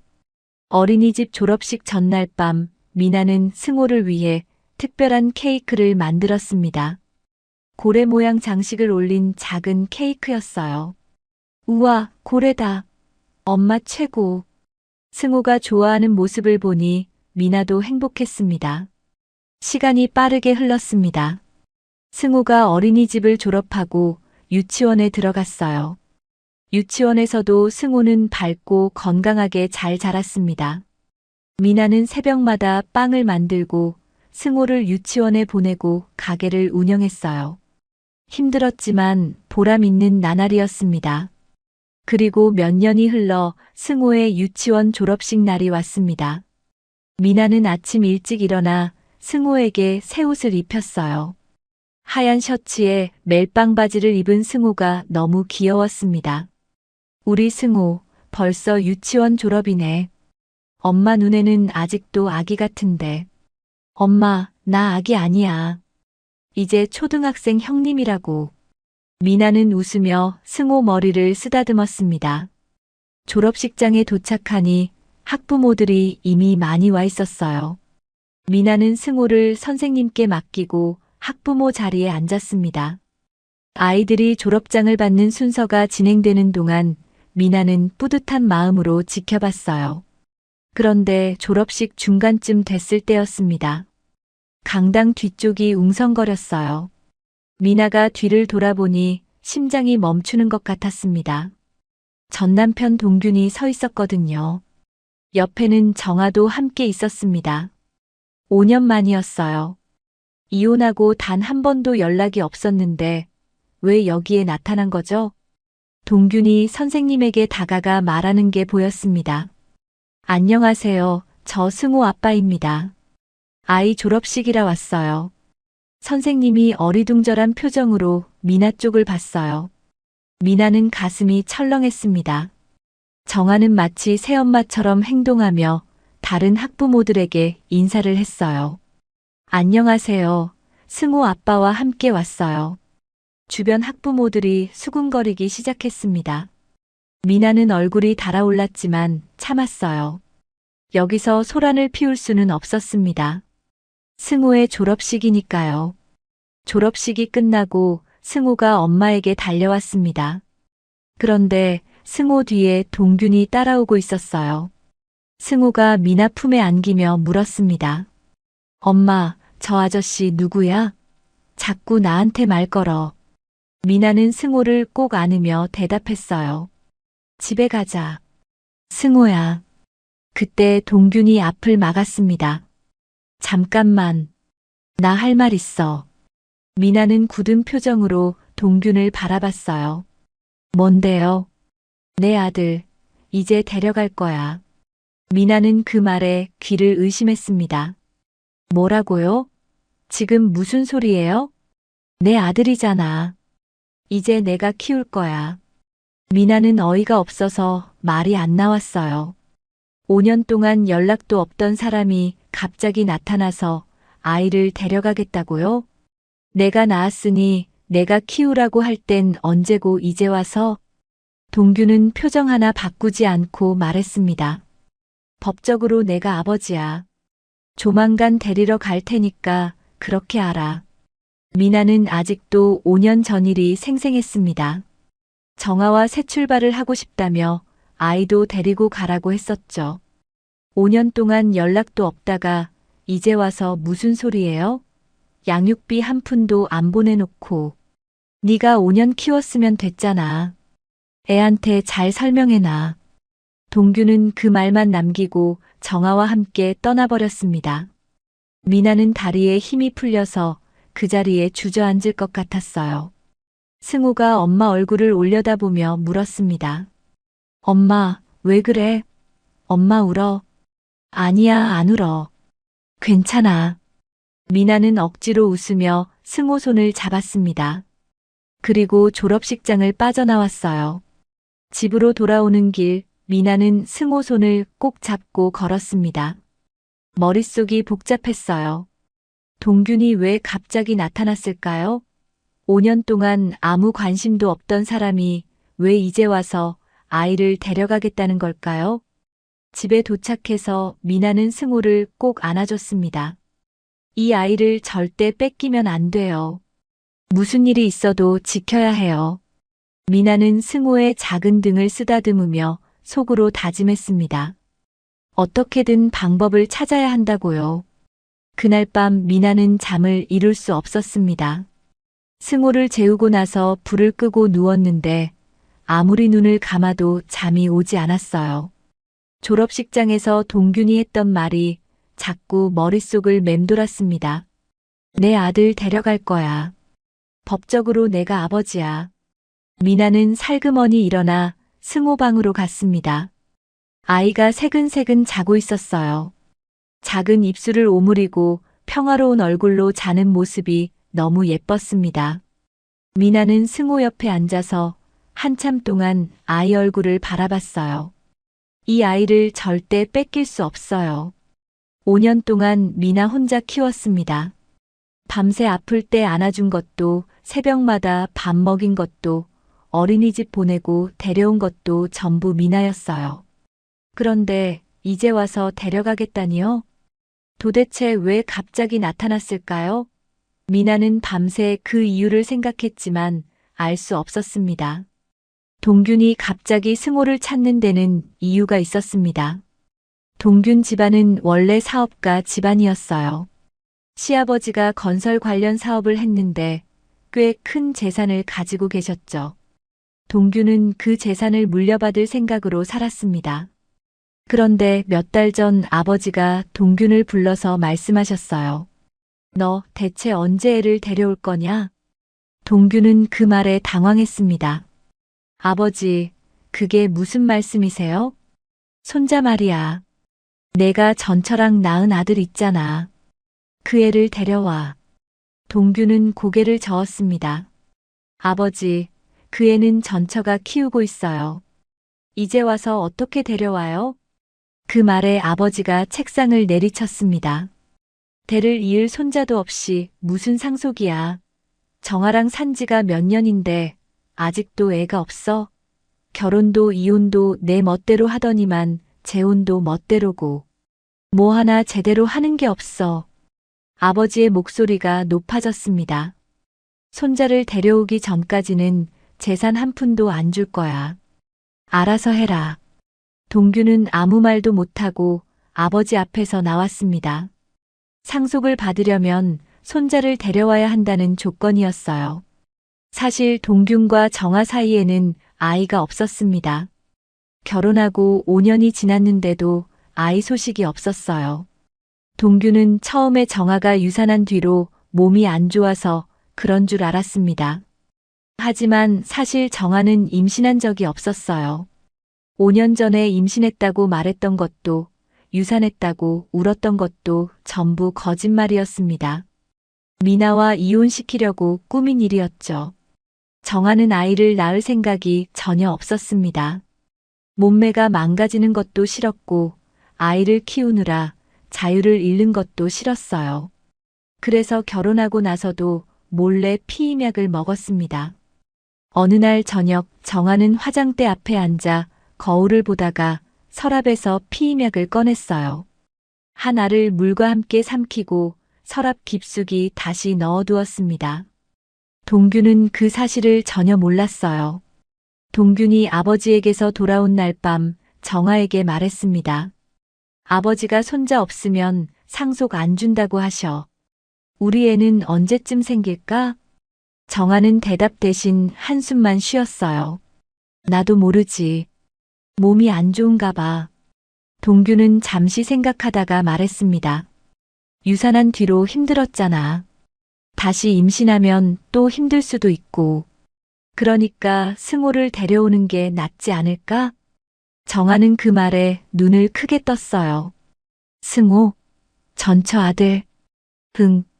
어차피 내 아들이잖아. 승호만 데려오면 다 해결돼. 아버지도 손자 보게 되고 상속도 받을 수 있어. 정아는 복잡한 표정을 지었습니다. 아이를 낳고 싶지 않은 건 사실이에요. 하지만 전처가 낳은 아이를 키우라고요? 그건 또 다른 문제였어요. 전처의 아들을 매일 보면서 산다니 상상만 해도 싫었습니다. 하지만 정아는 내색하지 않았어요. 상속받을 재산이 얼마인지 알고 있었거든요. 일단은 동균 편을 들어야 했습니다. 당신이 알아서 해요. 난 당신 결정 따를게. 정아는 애매하게 웃으며 말했습니다. 속마음은 달랐지만 겉으로는 순종하는 척했어요. 일단 상속 먼저 받은 후 애는 그 후에 처리하면 된다는 생각이었죠. 한편 미나는 법적으로 대응하기로 마음먹었습니다. 변호사를 찾아가야 했어요. 인터넷으로 검색해서 가정법 전문 변호사 사무실을 찾았습니다. 변호사 사무실은 깔끔하게 정돈되어 있었어요. 미나는 떨리는 마음으로 상담실에 앉았습니다. 중년의 여자 변호사가 미나 앞에 앉았어요. 어떤 일로 오셨어요? 미나는 처음부터 차근차근 설명했습니다. 이혼한 지 5년이 됐다는 것, 그동안 전 남편에게서 연락이 없었다는 것, 그런데 갑자기 아이를 데려가겠다고 나타났다는 것까지요. 변호사가 미나에게 물었습니다. 이혼 당시 친권과 양육권은 어떻게 됐어요? 전부 제게 있어요. 합의 이혼이었는데 전 남편이 아이는 제가 키우라고 했거든요. 변호사가 서류를 꺼내 확인하며 말했습니다. 그럼 법적으로는 문제가 없네요. 친권도 양육권도 어머니께 있으니까요. 미나는 조금 안심이 됐습니다. 하지만 변호사의 표정이 완전히 밝지는 않았어요. 다만 상대방이 양육권 변경 소송을 걸어올 수 있어요. 그때 대비를 해야 해요. 양육권 변경이요? 네. 아버지 쪽에서 자기가 더 좋은 환경을 제공할 수 있다고 주장할 수 있거든요. 경제력이라든지 주거 환경이라든지요. 미나는 가슴이 철렁했습니다. 경제력이라면 동균 쪽이 더 나았어요. 큰 사업가 집안이니까요. 그런데 한 가지 유리한 점이 있어요. 변호사가 서류를 보며 말했습니다. 양육비 지급 기록이 전혀 없네요. 5년 동안 한 번도 받으신 적 없죠? 네, 한 번도요. 이건 오히려 유리해요. 양육에 대한 책임을 전혀 지지 않았다는 증거니까요. 법원에서도 이 점을 중요하게 볼 거예요. 미나는 그 말에 조금 안심이 됐습니다. 하지만 변호사가 한마디 더 덧붙였어요. 다만 상대방이 어머니 쪽 양육 환경을 문제 삼을 수 있어요. 가게 운영하시면서 아이를 제대로 돌볼 수 있느냐고 물고 늘어질 수도 있거든요. 미나는 아무 말도 못했습니다. 사실이었어요. 새벽부터 밤까지 가게 일을 하다 보면 승우와 함께하는 시간이 부족할 때도 있었으니까요. 혹시 친정 부모님과 함께 사는 방법은 생각해 보셨어요? 부모님이 양육을 도와주신다면 훨씬 유리해지거든요. 미나는 그 말에 입술을 깨물었습니다. 친정 부모님이라니요. 10년 전에 집을 나온 뒤로 한 번도 연락하지 않았어요. 아버지가 반대하는데도 동균을 따라갔으니까요. 다시는 들어오지 말라던 아버지 말씀이 아직도 귓가에 맴돌았습니다. 하지만 지금 상황에서 다른 방법이 있을까요? 승호를 지키려면 뭐든 해야 했어요. 상담을 마치고 미나는 사무실을 나왔습니다. 밖은 늦은 오후였어요. 해가 기울기 시작하는 하늘이 붉게 물들어 있었습니다. 미나는 한참 동안 하늘을 올려다봤어요. 머릿속이 복잡했습니다. 부모님께 연락해야 할까요? 10년 동안 한 번도 못 드린 연락을 이제 와서 할 수 있을까요? 창피했습니다. 부끄러웠어요. 아버지 말씀 안 듣고 나갔다가 이렇게 됐으니까요. 하지만 지금은 자존심 부릴 때가 아니었습니다. 승호가 먼저였어요. 미나는 깊게 숨을 들이쉬고 내쉬었습니다. 그리고 속으로 다짐했어요. 승호를 위해서라면 뭐든 할 수 있어. 절대 뺏기지 않을 거야. 미나는 다시 걸음을 옮겼습니다. 이제 어디로 가야 할지 알았어요. 10년 만에 부모님을 찾아가야 했습니다. 두려웠지만 피할 수 없었어요. 승호를 지키기 위해서라면 뭐든 할 각오가 되어 있었습니다. 미나는 부모님 가게 앞에 도착해서 한참을 서 있었습니다. 10년 만이었어요.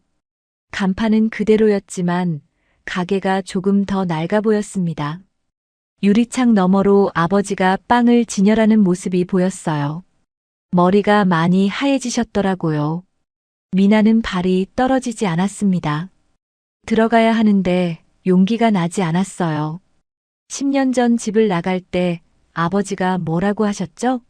다시는 들어올 생각 말라고 하셨어요. 그 말씀이 아직도 귀에 맴돌았습니다. 승우가 미나 손을 잡아당겼습니다. 엄마, 왜 안 들어가? 응, 잠깐만. 엄마 좀 준비하고.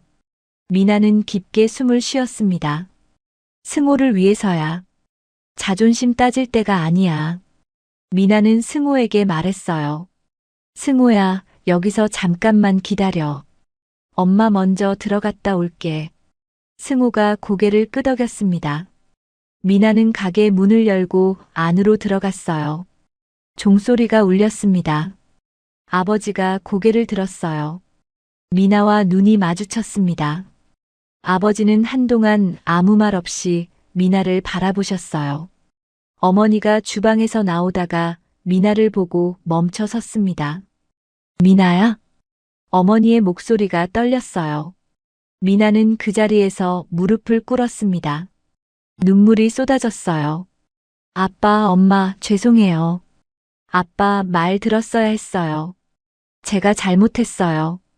미나는 고개를 숙인 채 울었습니다. 10년 동안 쌓인 눈물이 한꺼번에 터져 나왔어요. 미안한 마음, 부끄러운 마음, 보고 싶었던 마음이 뒤섞여서 멈출 수가 없었습니다. 아버지는 아무 말씀이 없으셨어요. 한참 동안 그냥 서 계셨습니다.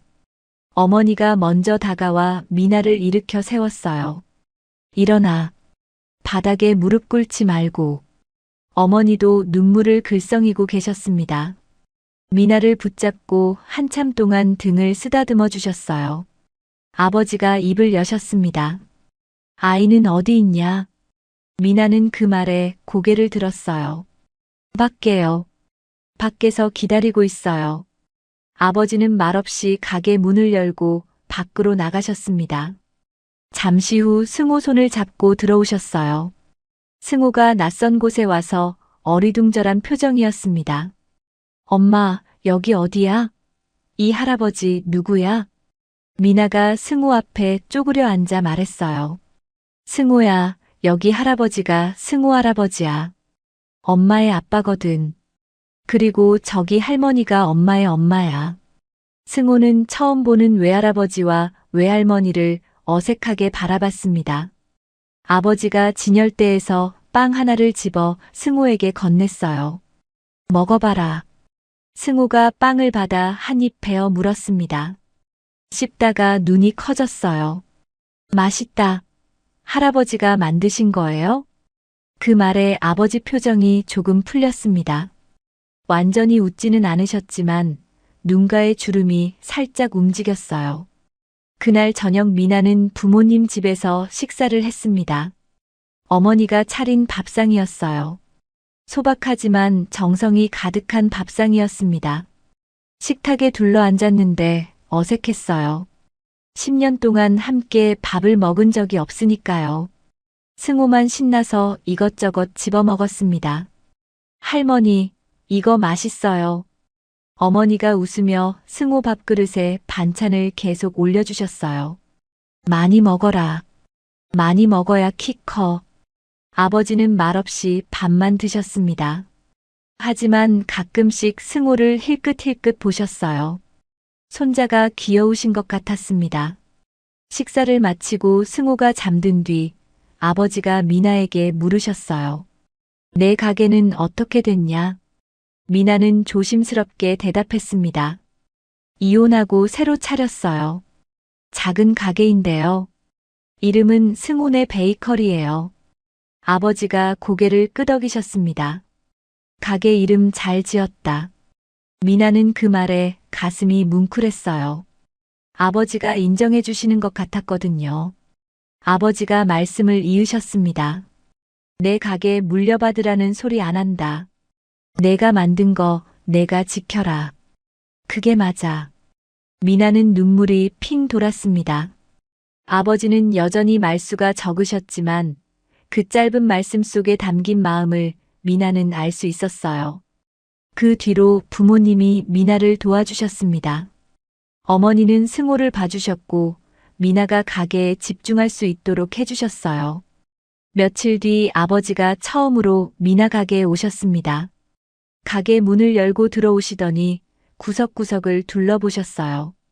진열대도 보시고 주방도 들여다보시고 오븐도 살펴보셨습니다. 아무 말씀 없이 고개만 끄덕이셨어요. 미나가 반죽을 치대고 있는데 아버지가 옆에 오셨습니다. 손목 힘이 약해.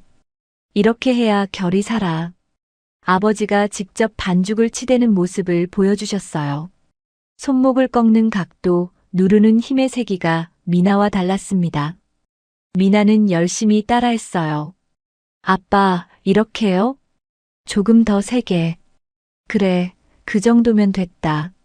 아버지에게 기술을 배우는 게 얼마나 오래간만인지 몰랐어요. 미나는 마치 어린 시절로 돌아간 것 같았습니다. 어머니도 가게를 도와주셨어요. 회계 장부를 정리하고 재고 관리를 해주셨습니다. 미나야, 이 재료 유통기한 임박한 거 있어. 내일까지 써야 해. 엄마, 고마워요. 어머니가 웃으며 말씀하셨어요. 네 아버지도 처음엔 이런 거 못했다. 내가 다 챙겼지. 부모님의 도움으로 가게는 더욱 안정됐습니다. 미나는 빵 만드는 데만 집중할 수 있었고 품질이 더 좋아졌어요.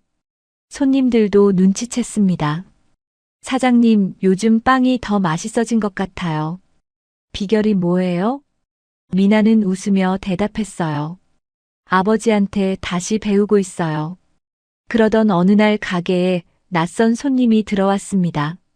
정장을 입은 젊은 여자였어요. 명함을 건네며 자기소개를 했습니다. 안녕하세요. 저 백화점 식품팀에서 나왔어요. 팝업 스토어 담당자입니다. 미나는 깜짝 놀랐습니다. 백화점이요? 네. 저희가 요즘 지역 맛집 발굴 프로젝트를 하고 있거든요.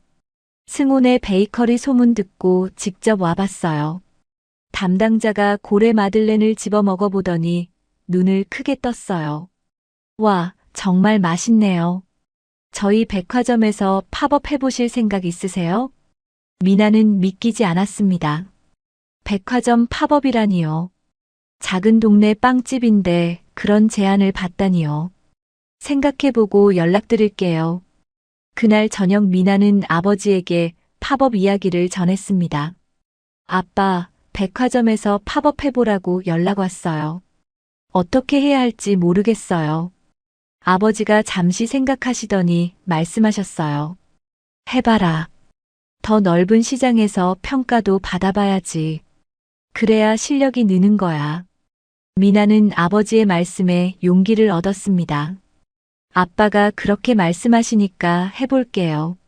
아버지가 고개를 끄덕이셨어요. 준비 잘해라. 백화점 손님들은 눈이 높아. 대충 하면 바로 티나. 미나는 그날 밤부터 팝업 준비에 들어갔습니다. 어떤 빵을 가져갈지, 진열은 어떻게 할지, 포장은 어떻게 할지 하나하나 계획을 세웠어요. 떨리기도 하고 설레기도 했습니다. 승우가 옆에서 물었어요. 엄마, 뭐해? 엄마 백화점에서 빵 팔 거야. 준비하는 중이야. 우와, 백화점? 거기 크잖아. 응, 커. 그래서 열심히 준비해야 해. 미나는 종이에 메뉴를 적으며 웃었습니다. 이제 시작이었어요. 두려웠지만 해낼 수 있을 것 같았습니다. 아버지가 응원해 주시고 어머니가 도와주시고 승우가 옆에 있으니까요. 미나가 팝업 준비에 한창일 무렵 동균 쪽에서 움직임이 있었습니다. 동균은 변호사를 찾아가 승우를 데려올 방법을 물었어요. 변호사가 서류를 살펴보며 말했습니다. 양육권이 전부 전처에게 있네요. 양육권 변경 소송은 쉽지 않을 겁니다. 동균은 답답한 표정을 지었어요. 그럼 방법이 없어요? 면접교섭권이라도 먼저 주장하시죠. 아버지로서 아이를 만날 권리는 있으니까요. 거기서부터 시작하는 겁니다. 그리고 운이 좋아 아이가 아빠랑 살고 싶다고 하면 더 쉬워지고요. 동규는 그 말에 고개를 끄덕였습니다. 일단 면접교섭권부터 신청하기로 했어요. 며칠 뒤 미나에게 법원에서 서류가 날아왔습니다. 조정 기일이 잡혔다는 내용이었어요. 미나는 서류를 보고 가슴이 철렁했습니다. 드디어 올 게 온 거였죠. 조정 기일 아침, 미나는 긴장된 마음으로 집을 나섰습니다. 그때 아버지가 현관에서 기다리고 계셨어요. 같이 가마. 아빠, 괜찮아요. 혼자 갈 수 있어요. 같이 가자니까. 아버지의 목소리는 단호했습니다. 미나는 더 말하지 않고 아버지와 함께 법원으로 향했어요. 법원 복도는 사람들로 붐볐습니다. 미나는 조정실 앞 의자에 앉아 기다렸어요. 아버지는 옆에 나란히 앉으셨습니다. 아무 말씀 없이 그냥 앉아 계셨지만 그것만으로도 미나는 든든했습니다. 조정실에 들어가니 동균이 이미 와 있었어요. 오랜만에 마주한 전 남편은 예전과 달라 보였습니다. 얼굴이 많이 야위었고 눈 밑에 다크서클이 짙었어요. 조정위원이 양측 서류를 살펴보며 말했습니다. 김동균 씨 면접교섭권을 신청하셨는데요. 그동안 아이와 교류가 있으셨나요? 동균이 대답했어요. 일이 바빠서 자주 못 만났습니다. 하지만 아버지로서 아이를 만나고 싶습니다. 조정위원이 서류를 넘기다가 멈췄습니다. 그런데 여기 보니까 양육비 지급 기록이 전혀 없네요. 5년간 한 번도 안 보내셨어요? 동균의 표정이 굳어졌습니다. 그게 사정이 있어서 5년 동안 양육비를 한 푼도 보내지 않으셨으면서 면접교섭권을 주장하시는 건 설득력이 약합니다. 동규는 아무 말도 못했어요. 미나의 변호사가 말을 이었습니다. 의뢰인은 5년간 혼자 아이를 키웠습니다. 전 남편에게서 경제적 지원은 단 한 번도 받은 적이 없고요. 갑자기 나타나서 아이를 만나겠다고 하는 건 아이의 안정에 해가 됩니다. 조정은 미나에게 유리하게 흘러갔습니다.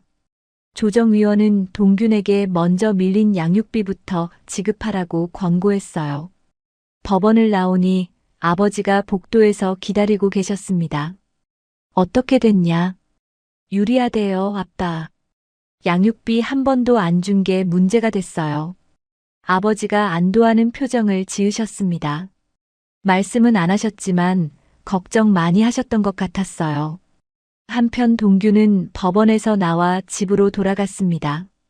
집에 도착하니 아버지에게서 연락이 왔어요. 아버지 집으로 오라는 거였습니다. 동균의 아버지는 서재에서 동균을 기다리고 계셨어요. 표정이 험악했습니다. 5년 동안 양육비를 한 푼도 안 줬다며 동균은 고개를 숙였습니다. 그게 당시의 가게가 어려워서. 그럼 내가 그동안 준 돈은 다 어디 썼어? 동균의 아버지가 책상을 내리쳤습니다. 양육비도 안 주면서 무슨 아버지야? 법원에서 그런 소리 들으면 내 얼굴에 먹칠하는 거야. 돈이 없는 것도 아니면서 양육비를 왜 안 보내? 동규는 아무 말도 못했어요. 변명의 여지가 없었거든요. 그날 저녁 동규는 지친 몸으로 집에 돌아왔습니다. 거실에 정아가 앉아 있었어요. 그런데 정아 앞 테이블에 뭔가 놓여 있었습니다. 동균이 가까이 가서 보니 피임약이었어요. 정아 가방에서 쏟아진 것 같았습니다. 이게 뭐야? 동균이 피임약을 집어들며 물었습니다. 정아가 멈칫했어요. 그게 피임약이잖아. 왜 이걸 먹어? 동균의 목소리가 커졌습니다. 정아가 고개를 돌렸어요. 당신 유산한 거 아니었어? 그때 임신했다면서? 유산해서 몸이 안 좋다면서? 정아가 한참 동안 아무 말도 안 했습니다. 그리고 천천히 입을 열었어요. 임신한 적 없어. 동규는 귀를 의심했습니다. 뭐라고? 처음부터 임신한 적 없어. 유산도 거짓말이야. 동규는 그 자리에 굳어버렸습니다. 5년 전 미나와 이혼할 때 정아가 임신했다고 했어요. 그래서 미나와 헤어지고 정아와 결혼한 거였습니다. 나한테 거짓말한 거야? 5년 동안? 동균이 소리쳤습니다. 정아는 차갑게 대답했어요. 애 낳을 생각 없었어. 처음부터. 당신이 알아서 믿은 거지 내가 속인 거 아니야. 동규는 할 말을 잃었습니다. 이 여자 때문에 미나와 이혼했는데 그게 전부 거짓말이었다니요. 며칠 뒤 정아가 짐을 쌌습니다. 커다란 캐리어 2개에 옷과 물건을 담았어요. 어디 가는 거야? 나 나갈 거야. 여기 있어봤자 의미 없잖아. 정아는 그 말만 남기고 집을 나갔습니다. 동규는 혼자 텅 빈 집에 남았어요. 설상가상으로 동균의 아버지가 선언을 했습니다. 너는 상속 대상에서 제외한다. 손자도 못 데려오고 집안 망신만 시키고 제대로 할 줄 아는 게 하나도 없는 자식한테는 아무것도 못 준다. 동규는 상속도 사업도 가정도 전부 잃게 됐습니다. 모든 게 무너져 내렸어요. 그날 밤 동규는 술을 마셨습니다. 혼자 마시고 또 마셨어요. 취기가 오르자 분노가 치밀었습니다. 이게 다 누구 때문이지? 미나 때문이야. 미나만 아이를 순순히 넘겼으면 이렇게 안 됐어. 동규는 비틀거리며 미나 가게로 찾아갔습니다. 밤이었지만 가게에 불이 켜져 있었어요. 미나가 다음 날 팝업 준비를 하고 있었거든요. 동균이 가게 앞에서 소리쳤습니다. 내 아들 내놔. 승우 내놔. 가게 안에 있던 미나가 깜짝 놀라 창밖을 봤습니다. 술에 취한 동균이 비틀거리며 서 있었어요. 승호가 무서워서 엄마 뒤에 숨었습니다. 엄마, 저 아저씨 왜 저래? 괜찮아, 승호야. 여기 있어. 미나는 승호를 주방 쪽으로 데려갔습니다. 그때 가게 뒷문이 열리더니 아버지가 들어오셨어요. 팝업 준비를 도와주시러 오신 길이었습니다. 아버지가 상황을 파악하고 가게 밖으로 나가셨습니다. 미나가 말리려 했지만 아버지는 이미 문을 열고 나가신 뒤였어요. 아버지가 동균 앞에 묵묵히 섰습니다. 동균보다 머리 하나는 작았지만 눈빛만큼은 누구보다 단단했어요. 내 딸이랑 손자한테 손대면 가만 안 둔다. 아버지의 목소리는 낮았지만 단호했습니다. 동균이 움찔했어요. 당신이 뭔데 남의 가정사에 끼어들어요? 남의 가정? 내 딸이야. 내 손자고. 아버지가 한 발짝 다가섰습니다. 다신 얼씬도 하지 마. 또 이러면 바로 경찰 부를 줄 알아. 동규는 아버지의 눈빛에 기가 죽었습니다. 술에 취해 있었지만 그 눈빛만큼은 피할 수 없었어요. 동규는 뒷걸음질 치다가 비틀거리며 돌아섰습니다. 그리고 어둠 속으로 사라졌어요. 미나가 가게 밖으로 나왔습니다. 아빠. 아버지가 돌아서며 말씀하셨어요. 들어가서 승호 달래라. 애가 무서웠을 거다. 아버지는 그 말만 하시고 담배를 꺼내셨습니다. 미나는 아버지 손이 떨리고 있는 걸 봤어요. 평생 빵 반죽만 하시던 그 손이 지금은 떨리고 있었습니다. 미나는 가게 안으로 들어가 승호를 꼭 안아줬습니다. 괜찮아, 승호야. 다 끝났어. 할아버지가 지켜줬어. 승호가 엄마 품에 안기며 물었어요. 저 아저씨 또 와? 아니, 이제 안 와. 걱정 마. 미나는 승호 머리를 쓰다듬으며 창밖을 봤습니다. 아버지가 담배 연기를 내뿜으며 어둠 속을 바라보고 계셨어요. 저 뒷모습이 얼마나 든든한지 모릅니다. 미나는 눈물이 핑 돌았지만 참았어요. 지금은 울 때가 아니었습니다. 그날 밤 일이 있은 뒤로 동규는 다시 나타나지 않았습니다. 미나는 마음을 다잡고 팝업 준비에 집중했어요. 이제 남은 건 앞으로 나아가는 것뿐이었습니다. 드디어 백화점 팝업 오픈 날이 밝았습니다. 미나는 새벽 3시에 일어나 빵을 구웠어요. 고래 마들렌, 크루아상, 식빵, 모카빵까지 정성껏 준비했습니다. 포장도 하나하나 손으로 직접 했어요. 백화점 지하식품관에 마련된 팝업 매장은 작았지만 깔끔했습니다. 미나는 빵을 진열하면서 손이 떨렸어요. 이렇게 큰 백화점에서 자기 빵을 판다는 게 아직도 실감이 나지 않았거든요. 오픈 시간이 다가오자 매장 앞에 사람들이 모이기 시작했습니다. 인터넷에서 승훈의 베이커리 소식을 듣고 찾아온 손님들이었어요. 미나는 줄을 선 손님들을 보고 긴장이 됐습니다. 그때 옆에서 아버지 목소리가 들렸어요. 네가 만든 빵이야. 자신감 가져라. 미나가 돌아보니 아버지가 서 계셨습니다. 아침 일찍 버스 타고 오신 거였어요. 아빠, 언제 오셨어요? 조금 전에. 첫날인데 그래도 와봐야지. 아버지는 그 말만 하시고 한쪽에 서 계셨습니다.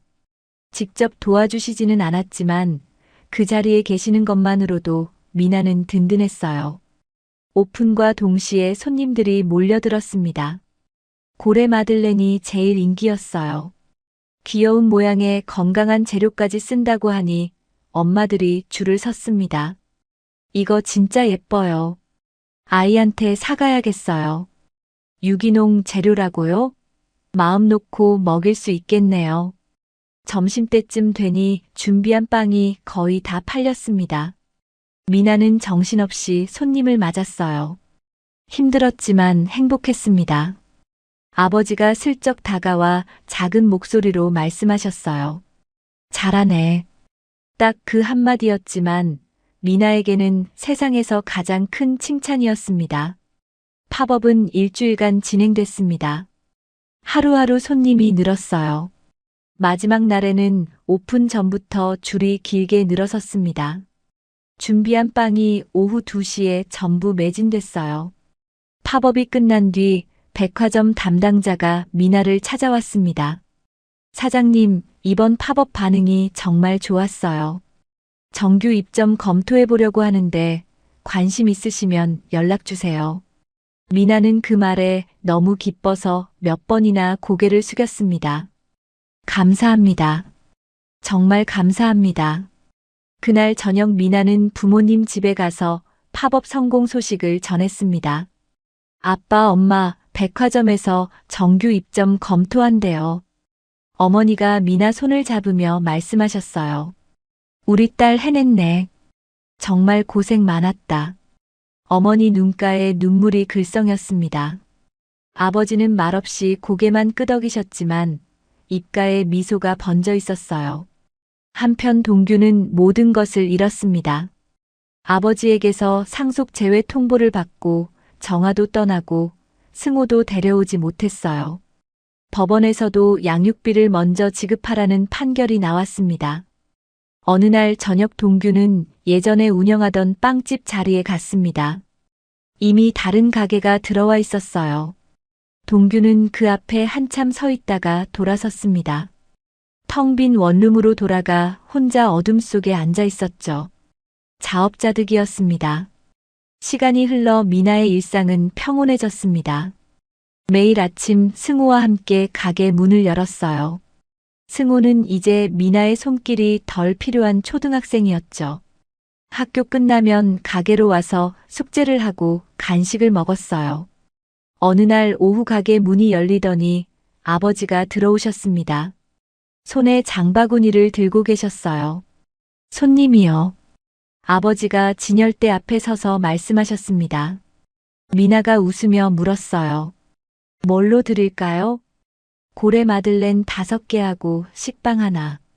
미나가 빵을 봉투에 담아드렸습니다. 아버지가 지갑에서 돈을 꺼내 내미셨어요. 아빠, 그냥 가져가세요. 장사하는데 공짜가 어딨어. 받아라. 미나는 웃으며 돈을 받았습니다. 아버지가 나가시려는데 승호가 달려왔어요. 할아버지, 또 와요. 아버지가 승호 머리를 쓰다듬으며 말씀하셨어요. 빵 맛있으면 또 와야지. 아버지가 나가시고 잠시 뒤 어머니에게서 전화가 왔습니다. 미나야, 주말에 같이 밥 먹자. 승호 데리고 와라. 네, 엄마. 승호랑 갈게요. 전화를 끊고 미나는 창밖을 바라봤습니다. 평범한 오후였어요. 특별할 것 없는 하루였지만 이렇게 평범한 게 얼마나 소중한지 미나는 알았습니다. 저녁이 되어 손님이 빠지자 미나는 가게 정리를 시작했습니다. 진열대를 닫고 바닥을 쓸고 의자를 정리했어요. 다 끝내고 나서 가게 밖으로 나왔습니다. 미나는 간판을 올려다봤어요. 승혼의 베이커리라고 적힌 간판이 가로등 불빛에 비쳐 빛나고 있었습니다. 혼잣말이 나왔어요. 내가 지킨 거야. 승호도 이 가게도. 10년 전 아버지 가게 유리창에 손가락으로 썼던 이름은 채미나 베이커리였습니다. 하지만 지금 이 간판이 더 좋았어요. 승호가 있으니까요. 이 가게는 아버지의 가게도 전 남편의 가게도 아닌 미나와 승호의 가게였습니다. 승호가 가게 안에서 소리쳤어요. 엄마, 뭐해? 아무것도. 들어갈게. 미나가 안으로 들어가자 승호가 말했습니다. 나 고래 마들렌 먹고 싶어. 아까 먹었잖아. 또 먹고 싶어. 엄마가 만든 거. 미나는 웃으며 대답했어요. 그래, 엄마가 만들어줄게. 미나는 앞치마를 다시 두르고 반죽을 시작했습니다. 밀가루와 버터와 설탕을 섞고 달걀을 풀어 넣었어요. 승호가 옆에서 구경했습니다. 엄마, 나도 섞어볼래. 그래, 이리 와봐. 미나가 승호에게 거품기를 쥐어줬습니다. 승호가 서툴지만 열심히 반죽을 저었어요. 밀가루가 튀어서 코끝에 묻었지만 둘 다 웃었습니다. 반죽을 고래 모양 몰드에 부어 오븐에 넣었습니다. 잠시 후 오븐에서 따뜻한 빛이 새어나왔어요. 달콤한 버터 향이 가게 안가득 퍼졌습니다. 구워진 마들렌을 꺼내니 노릇노릇한 고래들이 나왔습니다. 승호가 눈을 반짝이며 하나를 집었어요. 후후 불어서 식힌 뒤 한 입 베어 물었습니다. 엄마 빵이 제일 맛있어. 미나는 그 말에 가슴이 뭉클했습니다. 승호를 꼭 안아줬어요. 고마워, 우리 승호. 밖은 어느새 어두워져 있었습니다. 가로등 불빛이 거리를 비추고 있었어요. 가게 안에는 따뜻한 조명과 빵 냄새가 가득했습니다. 엄마와 아들이 나란히 앉아 마들렌을 먹고 있었죠. 가게 밖에서 보면 유리창 너머로 그 모습이 보였을 거예요. 작은 빵집 안에서 웃고 있는 두 사람. 그리고 그 위로 승호네 베이커리 간판이 빛나고 있었습니다. 간판 아래 작은 문구가 적혀 있었어요. 내 아이를 위한 빵을 만듭니다. 미나가 직접 쓴 문구였습니다. 이 가게는 그렇게 시작됐고, 그렇게 지켜졌고, 그렇게 계속될 거였어요. 밤바람이 간판을 살짝 흔들었습니다. 가게 안에서는 여전히 따뜻한 웃음소리가 새어나오고 있었죠. 서로를 등졌어도 언제나 든든한 울타리가 되어주는 가족. 이번 사연은 가족의 든든함을 다시 알게 된 사연이었습니다.